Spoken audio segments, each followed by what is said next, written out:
जाना? ठीक है, बस क्लास में है। प्रणाम सभी को। आवाज़ आ रही है कृष्णा जी? जी मैम आ रही। प्रणाम मैम। प्रणाम प्रणाम। पूजा पूजा कोई मैसेज भी दिया था, हमने सुना नहीं है। मैम 8 बजे जो क्लास है उसकी रिकॉर्डिंग मिल सकती है क्या मैम, क्योंकि 8 बजे पेपर फर्स्ट की क्लास भी होती है। ठीक है, तो 8 बजे की रिकॉर्डिंग शेयर कर देंगे। ठीक है, चलिए बैठेंगे सभी लोग, दोनों हाथ ज्ञान मुद्रा में रखेंगे, आंखें बंद, परमपिता परमेश्वर से प्रार्थना करते हुए गायत्री महामंत्र का उच्चारण करेंगे।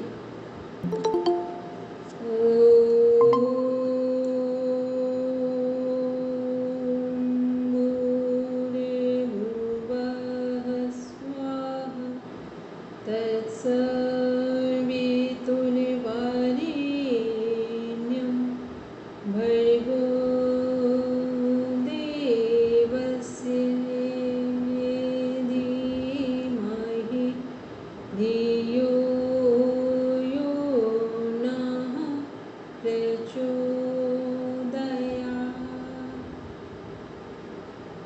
Now the palms, touch your eyes, then open your eyes.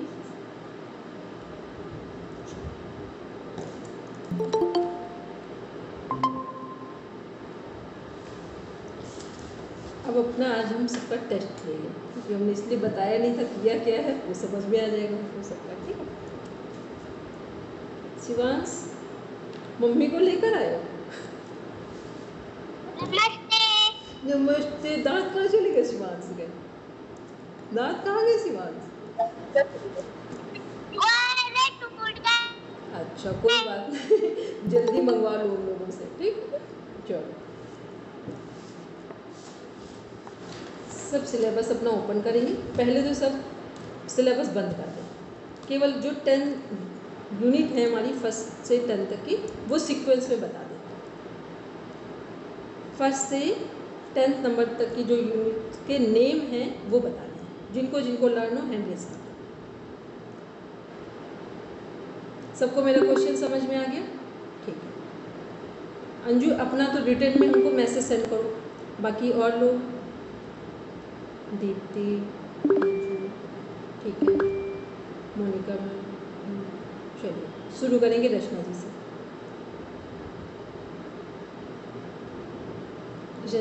Mic unmute कीजिए, बोलो। जी मैम। जो फर्स्ट से 10th यूनिट तक के नेम हैं वो बोलेंगे, कौन कौन से नेम? फर्स्ट में योग का इतिहास और योग की अवधारणा, परिभाषा, और मैम उसके एक एक स्टेप भी बता दूं? ना ना कुछ नहीं, बस केवल 10th यूनिट की जो हेडलाइन है बस वो बताना है। ठीक है, ना याद हो तो कम से कम इतना पता हो कि उसके अंदर है क्या। ठीक है, वो बोलेंगे। जी मैम पता है, फर्स्ट यूनिट बिल्कुल क्लियर है। सेकंड वाली में जो वो योग, हठ योग के जो उपनिषद, नहीं हठ, सेकेंड यूनिट में। चलो अभी 1 मिनट आते हैं मोनिका रंकावत। ठीक, बोलेंगे। फर्स्ट यूनिट में मैम ये फाउंडेशन ऑफ योग है, जिसमें हिस्ट्री और इसके बारे में है। और सेकेंड यूनिट के अंदर उपनिषद है, भगवत गीता और योग वशिष्ठ है। थर्ड यूनिट में पतंजलि है, और फिफ्थ में शायद हठ योग है। मोनिका अपनी लैंग्वेज चेंज को शायद नहीं बोलो, यूजीसी नेट का एग्जाम है, या तो यस बोलो या तो नो बोलो। ठीक है, शायद नहीं। हाँ सही बोला था, लेकिन 5th में हठ योगी है। और उसके बाद में ma'am human anatomy and physiology है, एंड फिर डाइट एंड न्यूट्रिशन है, एंड उसके बाद थोड़ा कंफ्यूजन है। ठीक है, और अब और कौन बोलेंगे जिनको बिल्कुल सही से पता हो? दीप्ति हो गया, दीप्ति रुक जाओ अभी और से देख लो। पूजा, जी मैम। हाँ बोलो। मैम योग का इतिहास फर्स्ट यूनिट, सेकंड यूनिट में उपनिषद, भगवत गीता और योग वशिष्ठ का, और थर्ड में भी हाँ योग उपनिषद थे, और फिर पतंजलि योग सूत्र, हठ योग, फिर मानव शरीर रचना विज्ञान और आहार पोषण और मनोचिकित्सा, और फिर और रोग, और फिर नहीं हाँ वो ही था चिकित्सा योग और योग अनुप्रयोग, बस। लास्ट यूनिट का नाम क्या है? लास्ट क्रिया योग ऐसे कुछ था। चलो देखो, ठीक है कोई बात नहीं। और दीप्ति को छोड़कर अभी और किसको? दीप्ति अंजू का क्लियर है, और बाकी दिव्या बोलोगी? मैम पहले वाले में योग का इतिहास है, और सेकंड वाले में भगवत गीता और योग वशिष्ठ, और फोर्थ में पतंजलि योग सूत्र है। थर्ड में क्या है? थर्ड में दिव्या? थर्ड में भी शायद, थर्ड का मैम याद नहीं आ रहा है। ठीक है। में हठ योग है, फिर उसके बाद 6 नंबर पे एनाटॉमी और फिजियोलॉजी का है, और उसके बाद में योग और स्वास्थ्य का है, फिर उसके बाद में मैम लास्ट की मैम 3 यूनिट्स अभी क्लियर नहीं है। ठीक है, मोनिका मैम बोलेंगे। मैम पहली यूनिट में योग के आधारभूत तत्व में पूरा योग का इतिहास है, और भ्रामक धारणाएं, और ये मतलब पूरा इंट्रोडक्शन है। फिर उसके बाद मैम ये प्रमुख उपनिषद है भगवत श्रीमद् भगवत गीता, और उसके बाद 11 उपनिषद का परिचय है। फिर उसके बाद पतंजलि योग सूत्र की भी एक अलग यूनिट है, और हठ योग के ग्रंथ, फिर मानव शरीर रचना और उनकी पूरी उसमें क्रिया विज्ञान, फिर चिकित्सीय योग है, और योग के अनुप्रयोग, और फिर मैम लास्ट वाले में प्रैक्टिकल है पूरा उसमें। ठीक है। चलिए, अंजू, दीप्ति, मोनिका मैम, ठीक। रचना जी अब आप बोलिए। प्रणाम अमिता मैम, बोलिए। मैम फर्स्ट में योग के आधारभूत, हाँ बोलिए कृष्ण। योग के आधारभूत तत्व, परिभाषा, इतिहास। दूसरे में प्रमुख उपनिषद भगवत गीता, योग वशिष्ठ। तीसरे में हठ योग के उपनिषद के बाद नेक्स्ट पतंजलि योग सूत्र। पांचवे में हठ योग के ग्रंथ। छठे में anatomy, physiology and diet. Seventh में योग मैम वो जिसमें सारा मीन्स पंच महाभूत और उसका टाइटल क्या है मुझे कंसेप्ट, योग एवं स्वास्थ्य। और जो नेक्स्ट 3 यूनिट्स है उसमें एड्स में तो थेरेपेटिक योग है जो सारे डिजीजेस के बारे में है, ठीक है। और लास्ट वाले में सारे आसनास है, मीन्स प्रैक्टिकल जो कहेंगे योग अनुप्रयोग। और नवा जो है 9 नंबर, उसमें भी प्रैक्टिकल में यही अनुप्रयोग वाला एप्लीकेशन जो है वो यहीं पर है 9th नंबर पे। 10th में कंप्लीट प्रैक्टिकल योग है, ठीक है। तो टीचिंग मेथड्स भी उसी में इंक्लूडेड है। हाँ वो 9th नंबर में आ जाएगा, ठीक है। कभी मान लो कहीं कुछ मिसिंग भी कुछ हो रहा हो कि मिस कर रहे हैं, तो फिर वो ध्यान रखें कि वहाँ पर टीचिंग वाला पार्ट का है 9th नंबर की यूनिट में, ठीक है। कभी मेन हेडिंग्स में कहीं इबट हो रहा हो कि भूल रहे हैं, तो इतना तो पता हो कि जो सीरियल चल रहा है उसमें पूछा क्या जा रहा है, उसका जो मेन कंटेंट है वो किस पर बेस्ड है, ठीक है। चलिए बोलेंगे अपर्णा मैम।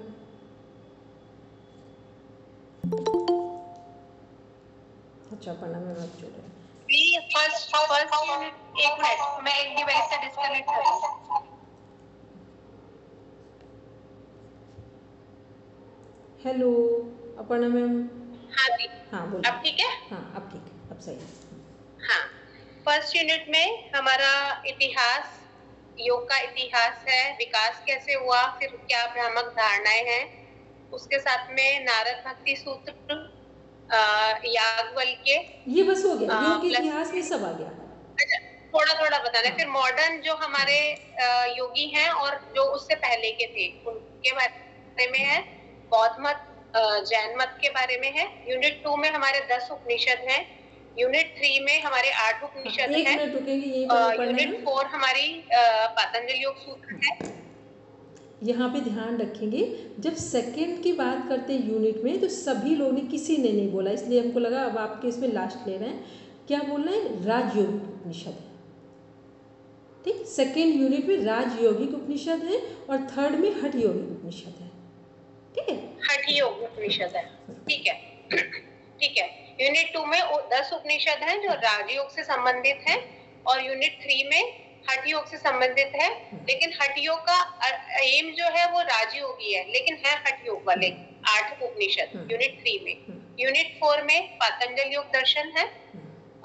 यूनिट 5 में हमारे हठ योग के ग्रंथ है, जिसमें हठ दीपिका, घेरण संहिता, हठ रत्नावली, शिव संहिता, ये सब है। उसके बाद यूनिट 6 जो है वो हमारी एनाटॉमी, फिजियोलॉजी, आहार पर है, डाइट पर, और साइकोलॉजी भी है उसमें, ठीक है। एनाटॉमी फिजियोलॉजी में हमारे 11 सिस्टम्स के बारे में हमें बताया हुआ है, ठीक है। 7th यूनिट जो है वो हमारी योग और स्वास्थ्य है। 8th यूनिट में हम थेरेप्टिक योग की बात करें, जहाँ पर सारी डिजीजेस हमारे सिस्टम से कनेक्ट हो जाएंगी। 9th यूनिट में एप्लीकेशन ऑफ योग है कि हम उसको अप्लाई कैसे कर रहे हैं। और 10th यूनिट हमारा पूरा प्रैक्टिकल पार्ट है, जिसमें हमारे सारे आसन, प्राणायाम, सूर्य नमस्कार, वो सब चीजें, ठीक है। चलिए, हेमलता मैम ऑफिस में हैं? Hello Hemlata ma'am. दीदी नहीं, घर पे हूँ, बच्चे की तबीयत ठीक नहीं थी। अच्छा ठीक है, तो फिर सुनेंगे बस, ठीक है, फिर सुनेंगे। हाँ जी, हाँ ठीक है, चलिए। अच्छा, अब आगे इसमें देखेंगे जो हमारे 10 राजयोगिक उपनिषद हैं उनका सीक्वेंस किसको लाना है। मैम मे आई? हाँ बोलेंगे। ईश केन कट प्रश्न मुंडक मांडुक्य बृहदारण्यक। ईश केन कट प्रश्न मुंडक मांडुक्य श्वेत बृहदारण्यक छांदोग्योपनिषद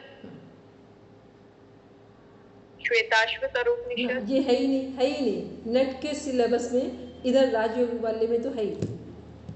मैम छांदोग्योपनिषद, बृहदारण्योपनिषद, फिर 2 कौन से मिसिंग है? कौन कंप्लीट करेंगे? जिनको लर्न है, अंजू का लर्न है। अंजू आपकी वॉइस क्लियर नहीं आती ना, इसलिए अभी हमने नहीं लिया है, ठीक है। दीप्ति आपका क्लियर है, इसलिए आपसे नहीं पूछ रहे हैं अभी आपसे कुछ टफ पूछेंगे आकर, ठीक है। बोलेंगे पढ़ना में। दी ईश केन कट प्रश्न मुंडक मांडुक्य ऐत्रेय तैत्रेय बृहदारण्यक और छांदोग्योपनिषद। छांदोग्य पहले, बृहदारण्यक नीचे। छांदोग्य और बृहदारण्यक, ठीक, ये सीक्वेंस है इसमें। चलिए दी मैं अपनी डिवाइस ना दूसरे रूम में लेके जा रही हूँ, यहाँ पर ना सिग्नल्स का शोर है, आवाज ना बाद में आ रही। ठीक आएगा।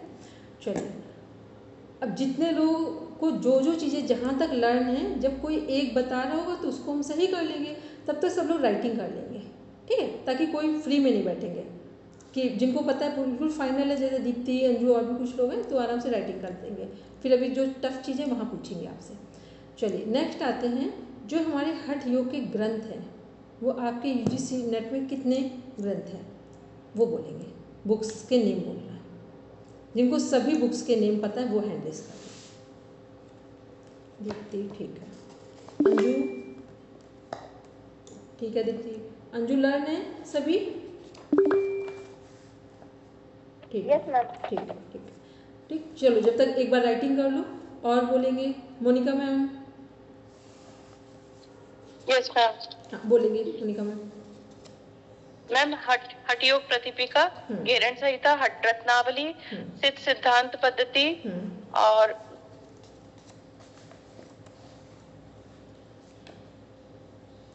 आप कौन कंप्लीट करेंगे? जो कुछ रह गए ग्रंथ मैम अभी यही याद आ रहे हैं। ठीक, कोई बात नहीं।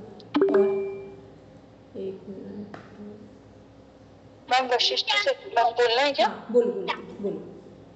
वशिष्ठ संहिता, योग बीज, सिद्ध सिद्धांत पद्धति और वशिष्ठ संहिता, शिव संहिता अब इसको एक कंप्लीट हो गया ना। और सीक्वेंस में बोलो। एक बार एक आपकी आवाज सीक्वेंस। नहीं आ रही मुझे। एक मिनट अपना माइक म्यूट करो दीप्ति। दीप्ति माइक म्यूट करो अपना। मैम कर लिया। कर ले, ठीक है। अभी आ रही है? यस मैम आ रही है। आ रही है, ठीक है। चलो एक बार सीक्वेंस में बोलो। केरन संहिता, हठ प्रतिपिका, हठ ये सीक्वेंस रत्नावली, नहीं है दीप्ति, सिद्धांत पद्धति। ये है ही नहीं सीक्वेंस। नीचे से बोलो। हठ प्रतिपिका, केरन संहिता, हठ रत्नावली, सिद्ध सिद्धांत पद्धति, वशिष्ठ संहिता, शिव संहिता, योग बीज, योग मार्तंड बीज और योग बीज है, फिर गोरख संहिता है। ठीक है, ये ऐसे बोलो। जो सबसे प्राचीन ग्रंथ है उनको उठा लो। ये सब किससे संबंध? योग बीज हो गया, गोरख संहिता हो गया, सिद्धांत पद्धति। तीनों किसके? गोरक्षनाथ जी के ग्रंथ हैं। ठीक है, तो तीन को तो ऐसे लो, योग बीज, गोरख संहिता और सिद्ध सिद्धांत पद्धति। फिर आते शिव संहिता और वशिष्ठ संहिता। ठीक, एक सीक्वेंस बना लो तो लर्निंग में आसानी होगी। योग बीज, गोरख संहिता, सिद्ध सिद्धांत पद्धति, तीन एक ही राइटर के चार हैं। ठीक है, फिर योग शिव संहिता और वशिष्ठ संहिता हो गया। अब इसके बाद जो हमारे आ रहे हैं ग्रंथ वो लेंगे हठ प्रदीपिका, घेरन संहिता, हठ रत्नावली। ठीक है, क्लियर सबको? चलिए अब आते हैं, एक बार देखते हैं, बिना देखे बोलना है, कितने संत महापुरुषों का जीवन परिचय फर्स्ट यूनिट में दिया गया है। केवल उनके नाम बोलने, वो एंशिएंट हो या मॉडर्न हो, कुछ कहीं पर। संत महापुरुष सब आ रहे हैं, इसलिए पूरा ध्यान से मेरे क्वेश्चन को सुन के फिर अप्लाई करेंगे। ठीक है अंजू, एक बार राइटिंग करते जाओ, बस स्क्रीनशॉट भेजते जाना। दीप्ति, पहले दीप्ति रुक जाओ और सबसे पूछ ले, फिर लास्ट में आते हैं।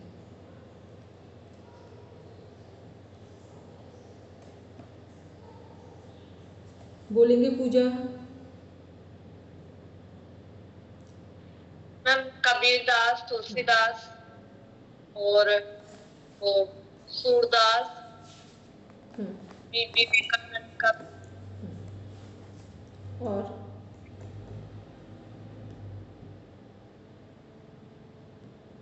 दयानंद सरस्वती। बस बोलेंगे प्रणाम मैम।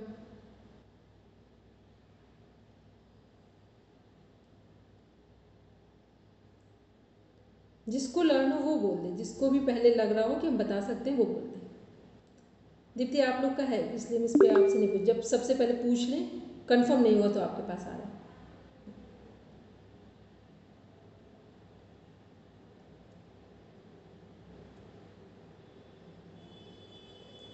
चलो दीप्ति बोलो। मैं बताना? हाँ बोलो। एक मिनट, दिव्या बोल रहे हो? एक मिनट दीप्ति रुक जाओ, दिव्या बोल रहे हो? जी मैम। हाँ बोलो।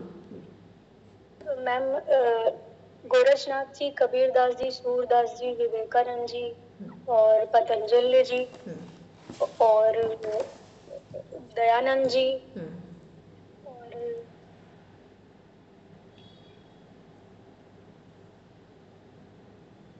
और मैम वो राम शर्मा आचार्य जी, श्री राम शर्मा आचार्य जी, श्री राम शर्मा आचार्य जी, या आचार्य श्री राम शर्मा जी, शिवानंद जी। ठीक है, और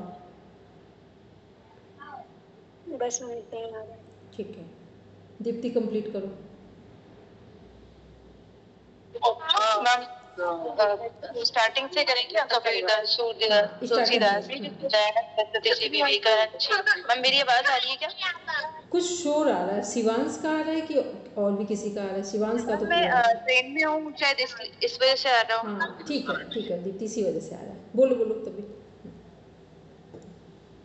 ठीक है मैम। सूरदास जी, कबीरदास जी, तुलसीदास जी, दयानंद सरस्वती जी, विवेकानंद जी और ये अनाथ परंपरा के भी आएंगे, गुरु गोरक्षनाथ जी और महर्षि पतंजलि जी और टी कृष्णमाचार्य जी, श्री राम शर्मा आचार्य जी और श्री राम जी स्वामी राम, स्वामी राम। ये स्वामी राम जी और महर्षि अरविंद घोष जी।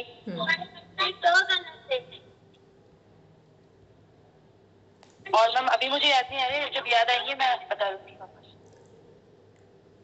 हमने सिलेबस पढ़ने क्यों दिया था?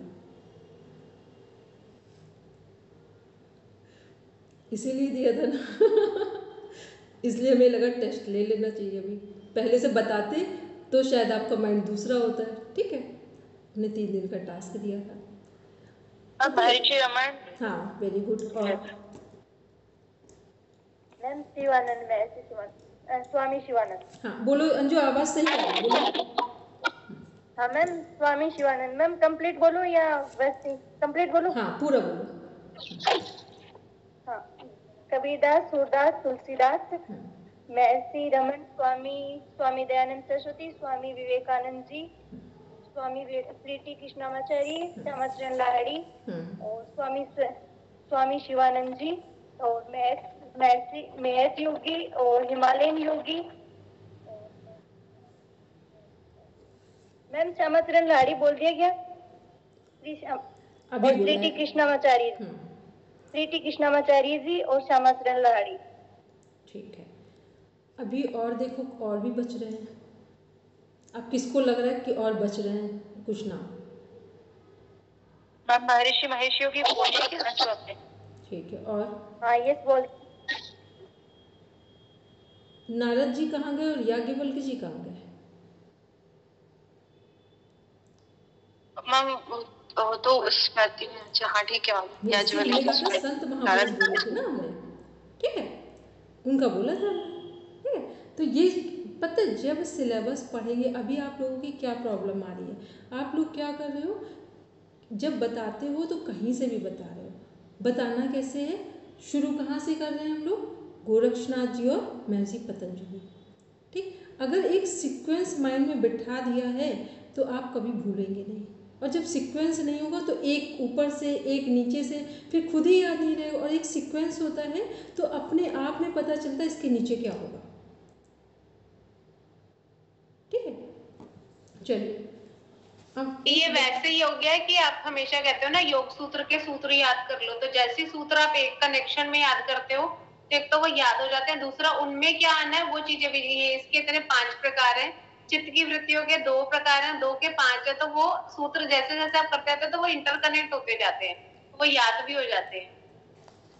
कोई भी व्यक्ति पूरे ढंग से, पूरे मनोविज्ञान के आधार पर 5 बार, यदि 5 टाइम्स कुछ भी देख ले तो वो उसकी मेमोरी का पार्ट बनता है जाकर। ठीक, वैसे तो एक बार में ही होता है, लेकिन 5 टाइम्स उनके लिए जो हम जन सामान्य लोग हैं उनके लिए। ठीक है, लेकिन इसका मतलब ये हुआ कि या तो हम पढ़ रहे हैं तो हम ध्यान से देख नहीं रहे हैं। ठीक है, और कहीं ना कहीं हम अपना आईक्यू लगा रहे हैं। जब हमें लगे कि हम अपने आईक्यू से सफल नहीं हो रहे हैं तो फिर हमें कोई गाइड कर रहा है तो उसकी बात मान लें। ठीक, कुछ भी पढ़ रहे एक सीक्वेंस मेंटेन करते जाएं। 10 उपनिषद हैं, उनको पेयर में लर्न कर ले, आपको कभी प्रॉब्लम ही नहीं आएगी। जब हमें पता है कि सबसे बड़ा उपनिषद है बृहदारण्यक उपनिषद है, ईस केन कट से स्टार्ट हो रहा है। ठीक है, तो वैसे लेंगे, जिसका जो थीम है उसका टाइटल थीम के साथ याद रखेंगे, क्या टाइटल दिया हुआ है वहाँ पर, तो आपको कभी प्रॉब्लम ही नहीं होगी। अभी क्या हो रहा है कि हम सब कर रहे हैं, ये आप सोचो, हम जब पढ़ाते तब से कह रहे हैं सिलेबस को, अभी भी सिलेबस का जो एक फ्रिक्वेंसी के साथ मैनेज करना है वहाँ प्रॉब्लम आ रही है।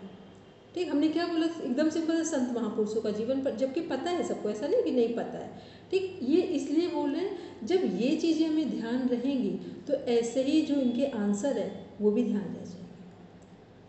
ठीक है, चलिए नेक्स्ट आते हैं हम लोग, योग वशिष्ठ में क्या क्या दिया हुआ है, क्या क्या योग वशिष्ठ में पढ़ना है।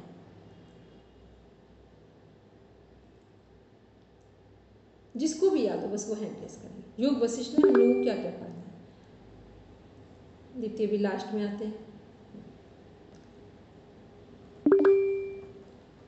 दीप्ति अंजू आपका लास्ट में। ठीक, तब तक आप नोट कर लो, अगर नोट कर सकते हो, नहीं तो रिमाइंड कर लो सीक्वेंस में। बोलेंगे रश्मि जी। मैम परिभाषा है, फिर आदि व्याधि की कंसेप्ट है, फिर मोक्ष के 4 द्वारपाल, सप्त भूमिका और अवस्थाएं जो वो आ जाएंगी। और मैम एक चीज इसमें मुझे नहीं आई थी, वो ध्यान के 8 प्रकार। चरण चरण है, ठीक है, वो आपको बता देंगे। ठीक, वो भी जब पढ़ाएंगे तो भी बता देंगे उसको आपको। ठीक है, ये योग वशिष्ठ का लगभग कॉन्सेप्ट क्लियर है। ठीक है, चलिए अब आते हैं कितने लोग यहाँ पर हैं जिनको 10 डेफिनेशंस ला रहे हैं योग में, 10 परिभाषाएं योग की ला रहे हैं। सब अपना अपना एक बार पेन पेपर उठा लें, ठीक, क्योंकि वो क्वेश्चन का पार्ट है। मैम क्वेश्चन रिपीट, मैम क्या पूछा? हमने कहा कि जिनको भी 10 डेफिनेशंस लर्न है, 10 डेफिनेशंस लर्न है योग की, वो लिखें। मैम मैं आपको पर्सनली मैसेज कर रही हूँ, मैं मेरे पास पेन कॉपी नहीं है। ठीक है, कर दो।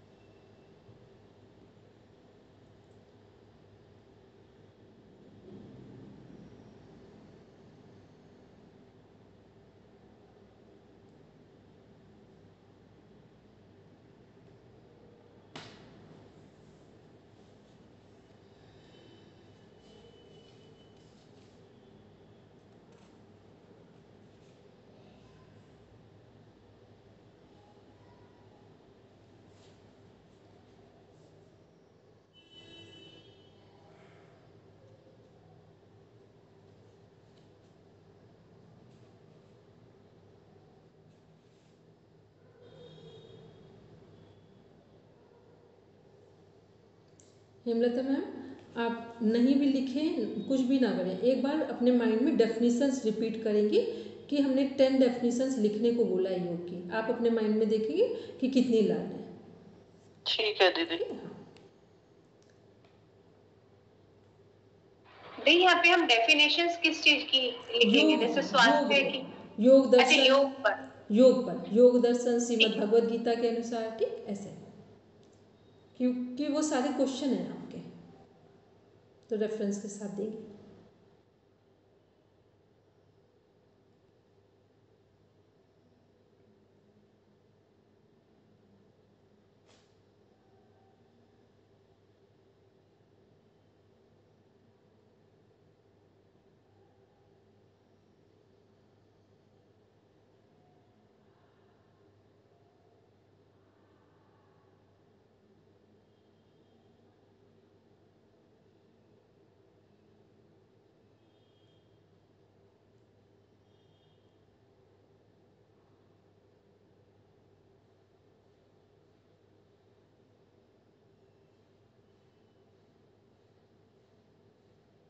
हमने रिमाइंड कर ली, 11 हो गई मेरी, ठीक है। हमने कहा अभी तो कर ले, नहीं तो बस पूछ ही रहे हैं केवल। बोलिए कृष्ण, बोलिए। 10 हो गई मैम?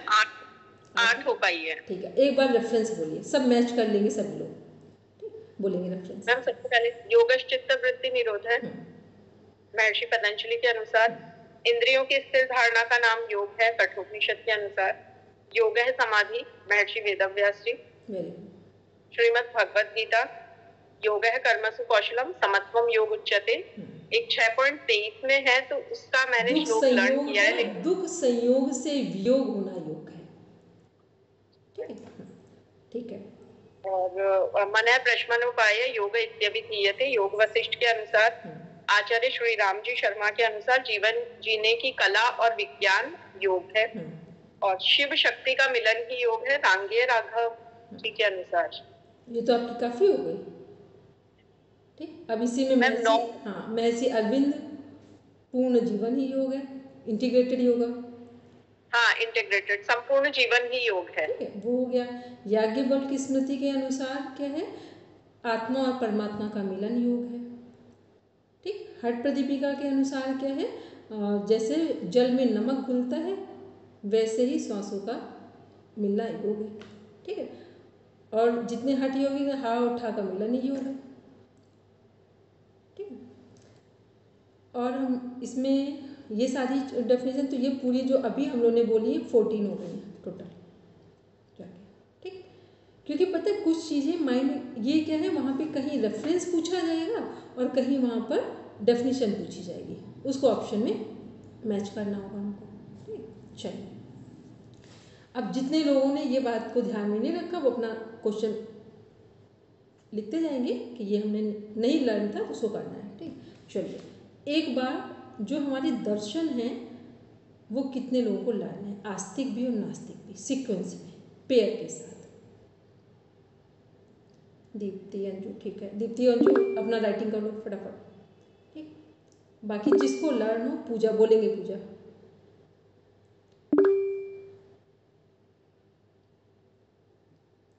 पूजा दर्शन दो, आस्तिक और नास्तिक। आस्तिक में 6 है, सांख्य दर्शन, योग दर्शन, न्याय, वैशेषिक, मीमांसा और उत्तर मीमांसा। और नास्तिक में जैन, मीमांसा और फिर उत्तर मीमांसा, नाम में वेदांत। हाँ, वेदांत दर्शन है। ठीक है, हाँ, ठीक है। फिर नास्तिक में बौद्ध और चारवाक। नहीं, एक और है, 3 दर्शन है नास्तिक। जैन, बौद्ध और चारवाक। ठीक है, बौद्ध, जैन और चारवाक। कौन सा दर्शन है जिसमें आकाश तत्व को एक्सेप्ट ही नहीं किया गया है? चारवाक। चारवाक, ठीक है। चलिए,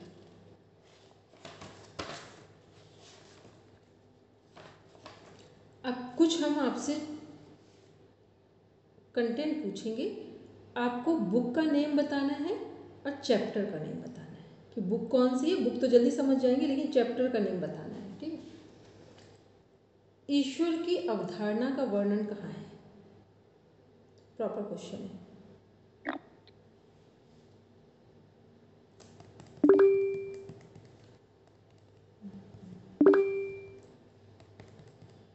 बोलेंगे मोनिका मैम। मैम पतंजलि योग सूत्र में सूत्र नंबर 23 नंबर। वेरी गुड, बिल्कुल सही से पढ़ा है। ठीक, चलिए। अध्यात्म प्रसाद किस चैप्टर में डिफाइन किया गया? फर्स्ट, सेकंड, थर्ड, फोर्थ में। नाम बोलेंगे, हम तो फर्स्ट बोल रहे हैं, आपको नाम बोलना है। बोलेंगे मोनिका मैम। मैम पहले पाद में। ठीक है। नेक्स्ट है दुख की अवधारणा, कौन से चैप्टर में डिफाइन है?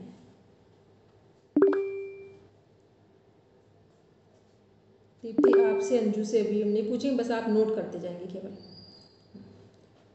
रचना जी बोलेंगे।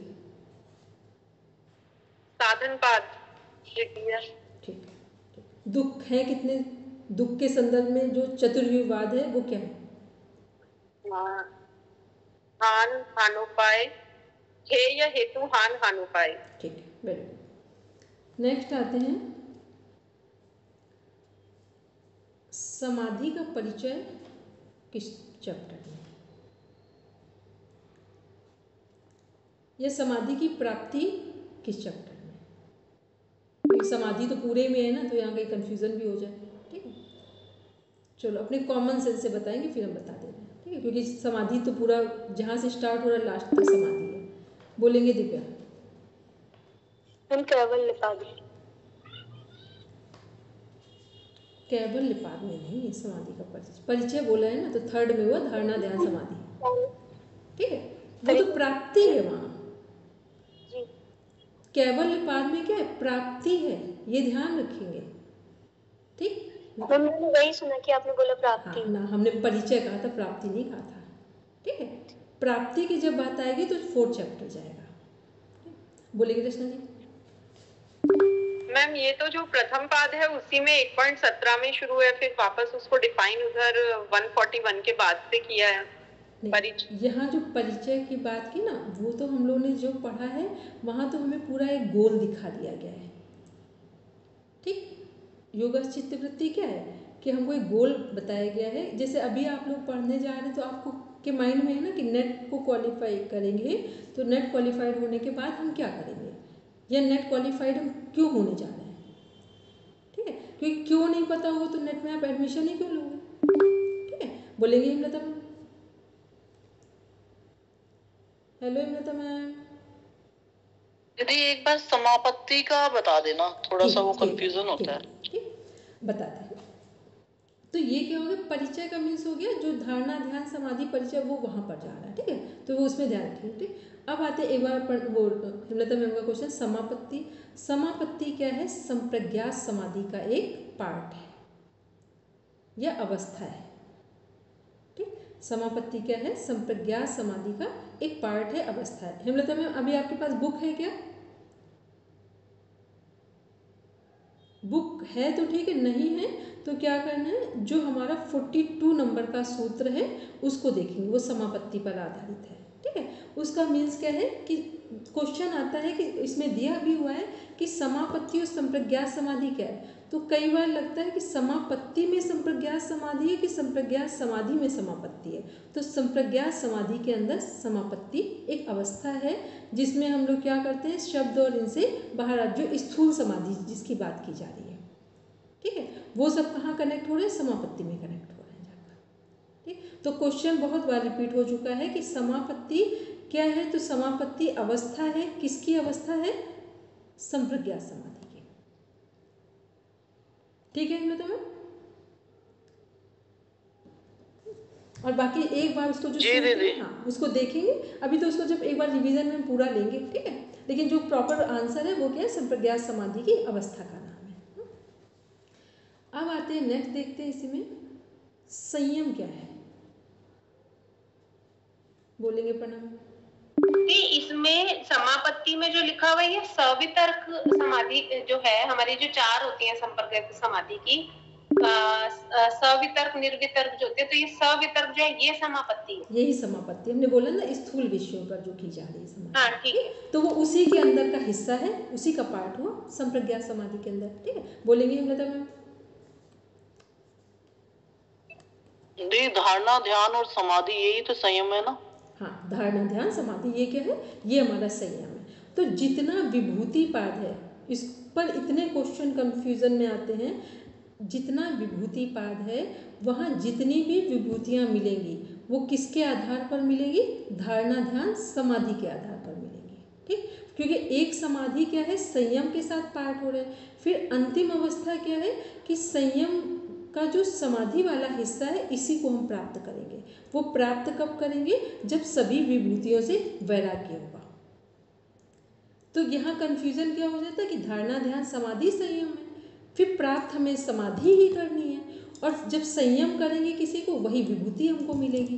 तो धारणा ध्यान समाधि तीनों संयम है, तीनों को जिस पर हम तीनों को एक साथ यूज़ करेंगे तो उसके गुण हमारे अंदर आ जाएंगे।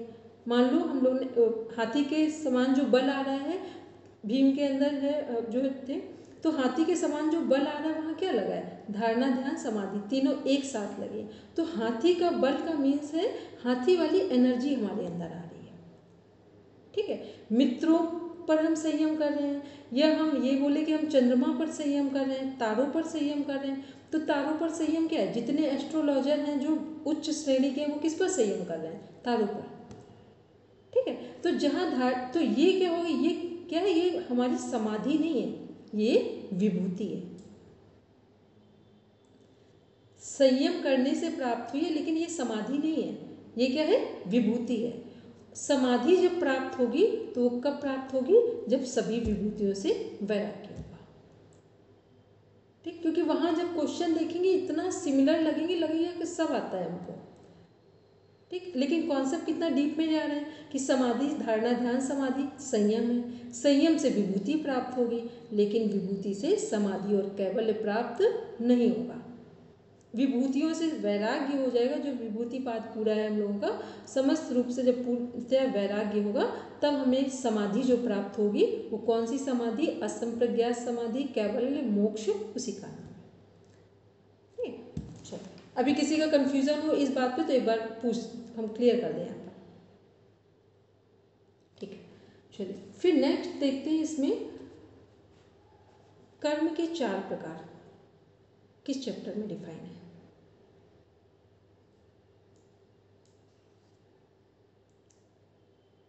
मैम कर्म के 4 प्रकार, हाँ कर्म के 4 प्रकार।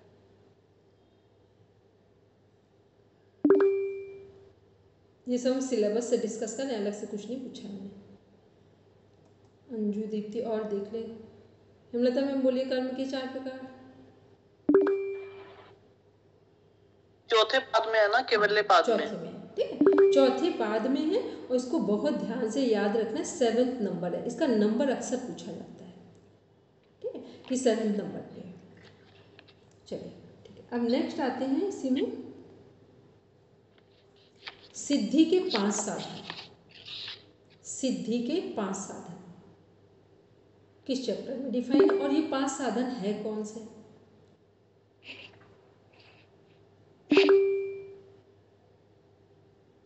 बोलेंगे पूजा। मैम कैवल्य पाठ का प्रथम सूत्र है जन्म औषधि मंत्र तप समाधि जासिक। कौन सी समाधि पूर्णता पर ले जाएगी? इसमें से जो 5 नंबर हैं, ये हमने जब पढ़ाया तो बहुत अच्छे ढंग से पढ़ाया था। जन्म, औषधि, मंत्र, तप, समाधि, इसमें से कौन समाधि की ओर इंगित कर रहा है हमको? बोलेंगे पूजा। तप, जन्म औषधि मंत्र। हेमलता मैम बोलिए पहले।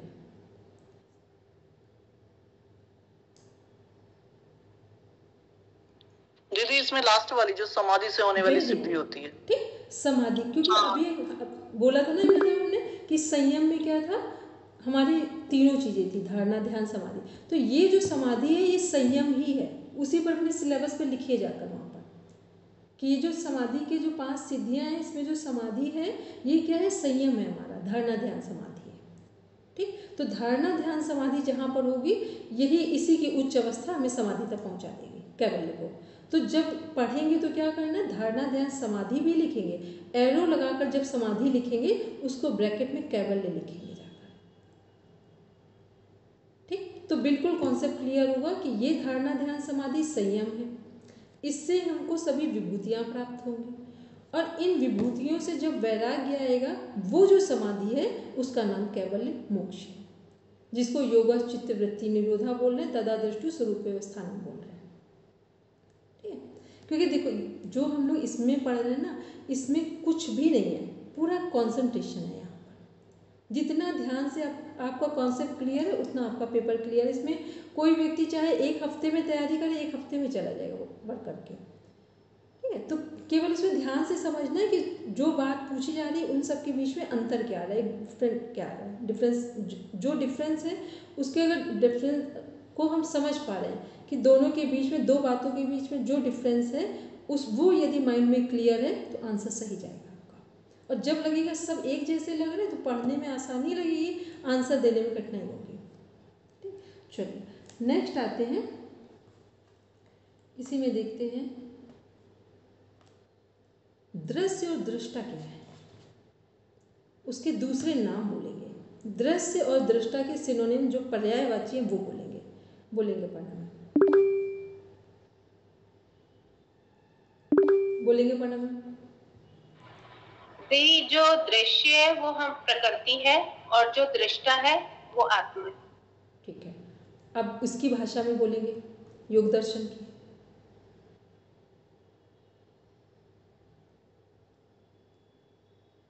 एक प्रकृति हुआ तो दूसरा क्या होगा? पुरुष हुआ ना दूसरा। हाँ, दूसरा पुरुष हुआ हमारा, ठीक। अब और भी इसके पर्यायवाची हैं, सिनोनिम्स हैं, वो कौन बताएगा? बोलेंगे रचना जी। दृग दर्शन शक्तियों, हाँ, दृग और दर्शन शक्ति जब एक हो जाती है, ठीक है। इसमें से जो प्रकृति है, चित्त और बुद्धि किससे संबंधित है?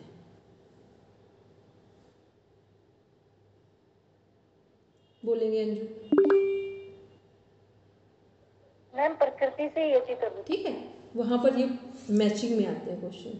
चित्त क्या है? प्रकृति है, ठीक है। बुद्धि क्या है? प्रकृति है हमारी, ठीक। बुद्धि क्या है? लिंग है या अलिंग है?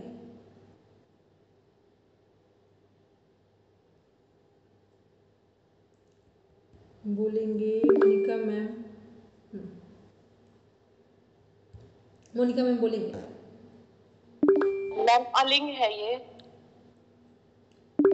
बोलेंगे अपर्णा मैम।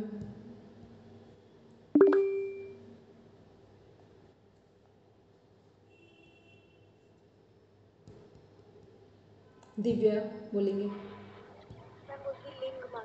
बुद्धि लिंग मात्र है, प्रकृति अलिंग मात्र है। मूल प्रकृति अलिंग है। हम लोग ने विशेष कोई तो एक बोल रहा कि प्रकृति और बुद्धि दोनों एक है। अभी हमने दूसरा क्वेश्चन पूछा था कि बुद्धि जो है वो लिंग है या अलिंग है।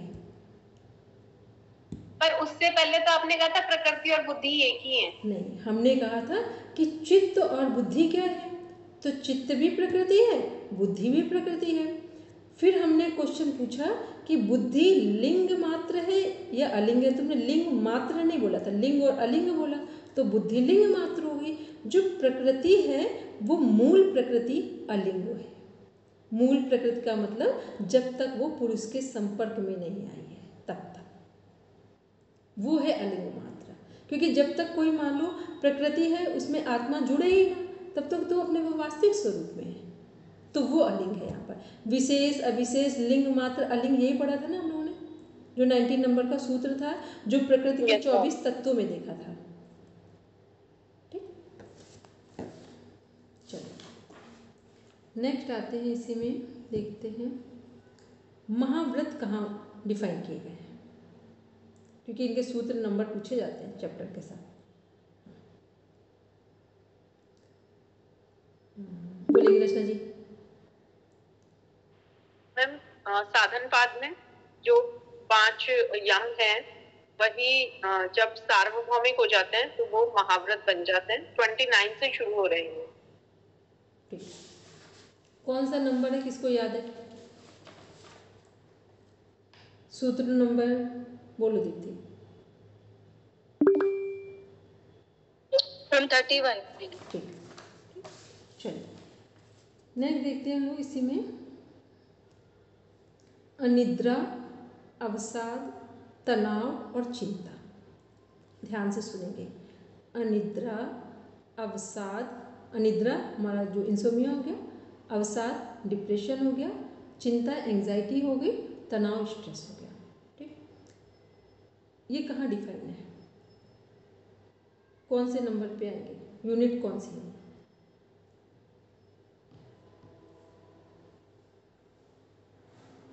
बोलेंगे रचना जी, अनम्यूट कीजिए माइक। मैम वो थेरेपेटिक जो है ना यूनिट 8 थेरेपी वाला, और कहाँ पर है? उसमें सबसे लास्ट वाला जो है जिसमें मेंटल डिजीज नर्वस सिस्टम से रिलेटेड है, वहाँ पर साइक्रेटिक प्रॉब्लम। ठीक है, इसके अलावा और कहाँ डिफाइन किया गया है? बोलेंगे दिव्या। मैम 6 नंबर यूनिट में। ठीक, हमने कल एक बात बोली थी, कल की रिकॉर्डिंग 2-3 बार जब कभी खाली बैठे तो सुनेंगे। हमने कहा था फर्स्ट से लेकर के 6 यूनिट तक में हम जो पढ़ेंगे उसी का प्रैक्टिकल पार्ट 7, 8, 9, 10th यूनिट में। ठीक है, कुछ भी वहाँ ऐसा नहीं होगा जो हमने 6 तक नहीं पढ़ा है। ठीक है, तो जो पहले बहुत सारे लोग क्या स्ट्रेटजी अप्लाई करते हैं इसमें कि केवल 6 यूनिट तक कंप्लीट करते हैं, 7, 8, 9, 10 को टच ही नहीं करते हैं। ठीक, अगर और कम समय हो तो ये भी एक स्ट्रेटजी है इसकी। ठीक, लेकिन आप लोगों के साथ क्या है कि आप लोग कोई भी यहाँ अननोन नहीं है। ठीक है, कोई भी ऐसी चीज़ नहीं है यहाँ पर जो अननोन हो, तो अभी आपके लिए सब आसान है पढ़ना, बस एक सिस्टम केवल हमको क्रिएट करना है, बाकी चीज़ें सब आसानी है, उससे पढ़ सकते हैं। चलिए नेक्स्ट देखते हैं। अब बच्चा जो अनिद्रा, अवसाद, इंसोमिया, डिप्रेशन, एंजाइटी और स्ट्रेस, इसमें मूल कारण क्या है सभी प्रॉब्लम्स के बीच में, अगर कॉज फैक्टर पे चले जाए? बोलेंगे मोनिका मैम फियर। ठीक है, इन सब में अगर एक सिम्टम आएगा वो सब में आएगा, वो कौन सा सिम्टम है? और नेम चारों में से एक है उसका नाम। बोलेंगे रचना जी। मैम डाइजेशन इश्यूज जो ना, मेरे क्वेश्चन को ध्यान से सुनेंगे। जो हमने ये 4 नाम लिए हैं, स्ट्रेस, एंजाइटी, इंसोमिया, डिप्रेशन, हमने कहा इन चारों में से ही एक नाम आएगा, एक डिजीज नाम है वो सभी में कनेक्ट हो रहा है, कौन सा हो सकता है इसमें से? जो अनिद्रा। अनिद्रा, वेरी गुड। ठीक, तनाव होगा तो भी नींद डिस्टर्ब, स्ट्रेस होगा तो भी नींद डिस्टर्ब, डिप्रेशन होगा तो भी नींद डिस्टर्ब। ठीक है, मेंटल हेल्थ इश्यूज कहाँ से क्रिएट होते हैं? एक तो फियर हो गया, कॉज फैक्टर में चला गया। दूसरा सिम्टम कहाँ से आते हैं? जब आपको नींद आना कम होने लगे या अधिक होने लगे, वो सिम्टम दिखाई। पर दीदी इसमें स्ट्रेस होगा तो स्ट्रेस की वजह से अनिद्रा होगी, स्ट्रेस आगे कन्वर्ट बड़े लंबे समय तक चलेगा तो अवसाद में कन्वर्ट हो जाएगा, और स्ट्रेस से ही एंजाइटी में भी कन्वर्जन होगा, तो स्ट्रेस नहीं होगा मेन। नहीं, हमने पूछा था, मेरा क्वेश्चन ध्यान से सुनिए, हमने कहा था ये जो 4 नेम्स हमने बोले हैं, इसमें से कौन सा नेम ऐसा है जो तीनों में कनेक्ट हो रहा है? हम जो कहते हैं, आप जो सीक्वेंस बताते हो कि फियर से शुरुआत हुई, फियर से स्ट्रेस में आया, स्ट्रेस से एंजाइटी, एंजाइटी से डिप्रेशन, इस तरीके से सीक्वेंस चलता है। तो फियर नहीं है तो फिर हम स्ट्रेस को नहीं मेन कॉज मानेंगे। अभी नहीं, अब थोड़ा सा कुछ ध्यान से और पढ़ना मैम सुनिए। हमने कहा कि ये जो 4 नाम है, प्रॉपर नेम की बात कर रहे हैं अभी हम, ठीक है? तो ये 4 हैं, तो इसमें से कौन सा ऐसा नाम है जिसके सिम्टम सभी में दिखाई देंगे? डिप्रेशन वाले को क्या होगा? नींद ही नहीं आएगी। ठीक है, ठीक है। एंजाइटी है, नींद नहीं आएगी। स्ट्रेस है, नींद नहीं आएगी। अब इसको एंजाइटी है तो नींद नहीं आएगी, तो ठीक है। मेंटल हेल्थ इश्यूज का कॉज फैक्टर फियर है, सिम्टम क्या है? इंसोमिया होगा। कोई भी मेंटल हेल्थ इश्यूज होगा, या तो एक्सेस नींद आएगी या तो बिल्कुल नींद नहीं आएगी। ठीक, कारण क्या है? फियर है। सिम्टम बॉडी में क्या दिखेंगे? नींद नहीं आएगी। ठीक, और वो जितने दिन तक बढ़ती जाएगी, बस उसी के अकॉर्डिंग मेंटल हेल्थ इश्यूज बढ़ते चले जाएंगे। ठीक, चलिए वहाँ पे क्या ध्यान रखना है, कितना भी हमने पहले से पढ़ रखा है, ठीक, आंसर क्या देना उस समय जो क्वेश्चन पूछा जा रहा है उसके अनुसार। मान लो कि हमने कोई सीक्वेंस पढ़ रखा, वो नाम ही नहीं है वहाँ पर, तो जो नाम है उनके साथ कॉमन सेंस यूज़ करके वहाँ रिप्लाई करेंगे जाकर। ठीक है, चलिए नेक्स्ट आते हैं, इसी में देखते हैं हम लोग रोग प्रतिरक्षा तंत्र। ठीक, इम्यून सिस्टम, दूसरा नाम क्या है इसका?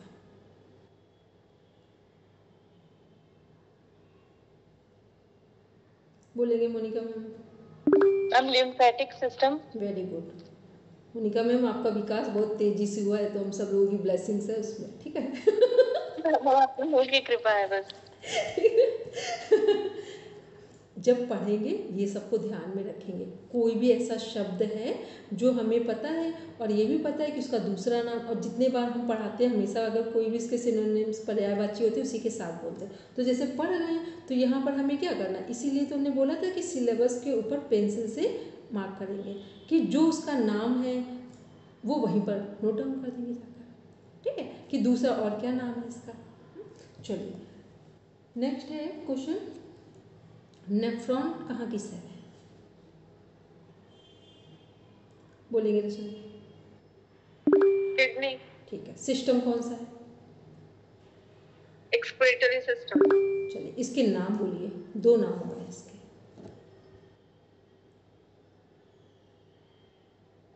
बोलेंगे अपना नाम, अपने में बोल रहे हैं।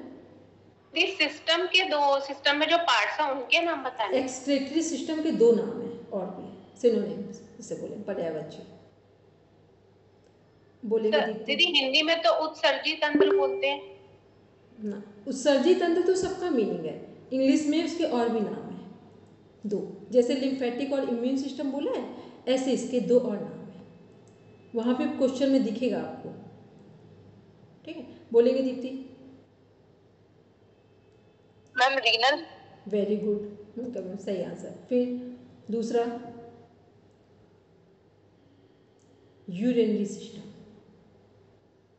ठीक, ये सब इसीलिए हमने 3 दिन का टाइम दिया था, आज और कल, ताकि आप भी कहोगे कि ये बच्चा क्या बीच में तंग कर रहा है। एक्सक्रीटरी में फिर स्किन भी आती है ना, फिर आप यूरिनल बोलोगे या रेनल बोलोगे, एक्सक्रीटरी माने एक्सक्रीशन हो रहा है टॉक्सिक्स का, जो भी सर्वे सिस्टम से निकल रहा है। एक्सक्रीटरी सिस्टम में सिस्टम जब बोल रहे हैं तो इसका मतलब वहाँ किडनी ऐड है।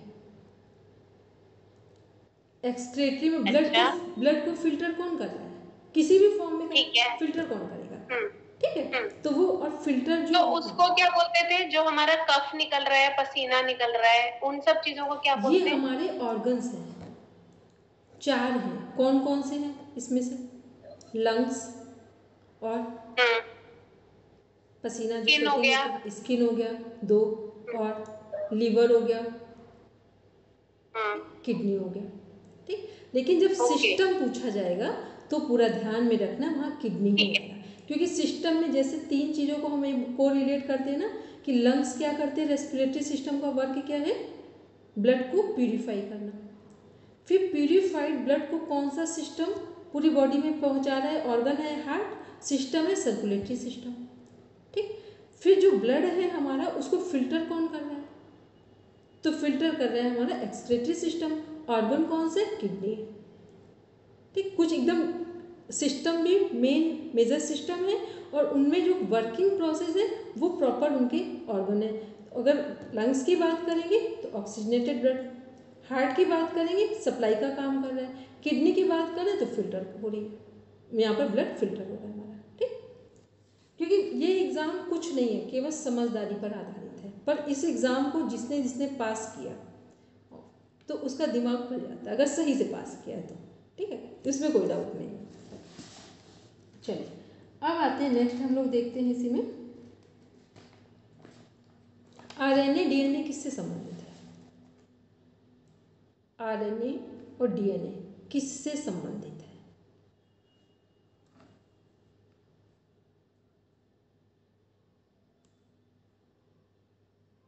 बोलेंगे मैम एक बार क्वेश्चन फिर से रिपीट करेंगे क्या?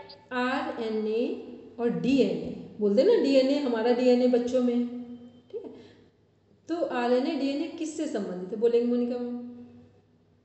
मैम ये सेल में न्यूक्लियस में ribonucleic acid dioxy ribonucleic acid, बिल्कुल सही आंसर है, एकदम सिस्टमेटिक आंसर, ठीक, बिल्कुल सिस्टमेटिक आंसर है, ठीक है। चलिए बहुत बढ़िया से, ठीक।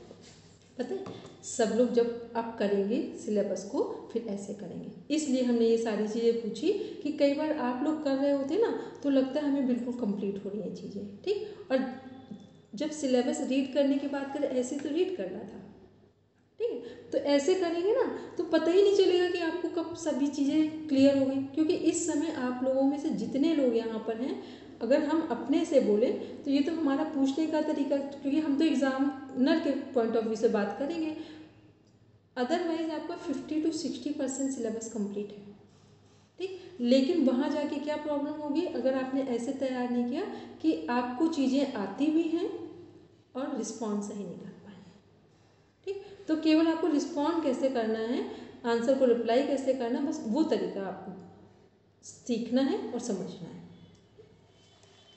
चलिए अब आते हैं, हम लोग देखते हैं जो हमारा WHO है उसमें से कौन सा डायमेंशन ऐड किया गया,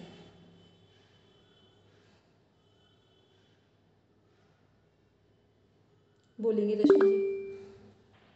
स्पिरिचुअल, ठीक है। जब हमारा जो मनोविज्ञान है वहाँ आज भी 3 ही डायमेंशन है हेल्थ के, ठीक है। WHO ने जब से ये योग को इंटरनेशनल कनेक्ट किया गया है तो उन लोगों ने, क्योंकि वर्ल्ड वाइड सर्वे है तो उन सब ने मान लिया कि योग में अंतिम रिजल्ट योग में मिल सकता है, तो वहाँ पर 4th में रख दिया गया है, ठीक है। तो वहाँ क्वेश्चन पूछा जाता है, ये आ भी चुका, जब सॉल्व करेंगे पेपर तो मिलेगा आपको, तो ये ऐड किया गया है वहाँ पर, ठीक है, बस इतना ध्यान में रखिए। जो हमारा कोलेस्ट्रॉल है, कोलेस्ट्रॉल की जो समस्या है ये कहाँ प्रॉब्लम क्रिएट करेगी, बॉडी के किस पार्ट में प्रॉब्लम क्रिएट करेगा, बोलेंगे दिव्या? दिव्या क्लियर वॉइस नहीं है मेरे पास। मैम हृदय, हार्ट में, ठीक है।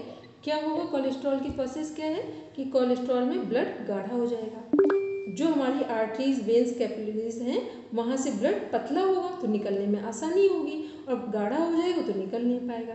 तो आर्टरीज वगैरह में जो ब्लॉकेज आने शुरू होते हैं वो सब इसी के कारण होते हैं। बीपी हाई होना शुरू होता है वो इसी के कारण होता है। ठीक, तो अब आपको एक आइडिया लग गया है कि कैसे पढ़ना है। अब आज अपना सिलेबस फिर से करेंगे, ठीक है उसको, क्योंकि पूरा सिलेबस और पेपर को बस 1 वीक का प्रोसेस आपने किया, आपको एक हेल्दी कमांड आ जाएगी अपने सिलेबस में। कल फिर हमें जो पूछना होगा अभी आज बताएंगे नहीं हम, कल हमें क्या पूछना है इसमें। ठीक है, चलिए सब बैठेंगे शांति पाठ के लिए।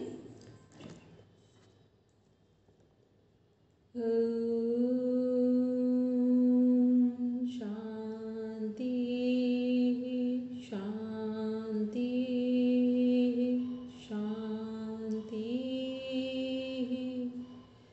सर्वारिष्टषु शान्तिर्भवतु। Now rub your palms, touch your eyes, then open your eyes. चलिए सबको प्रणाम।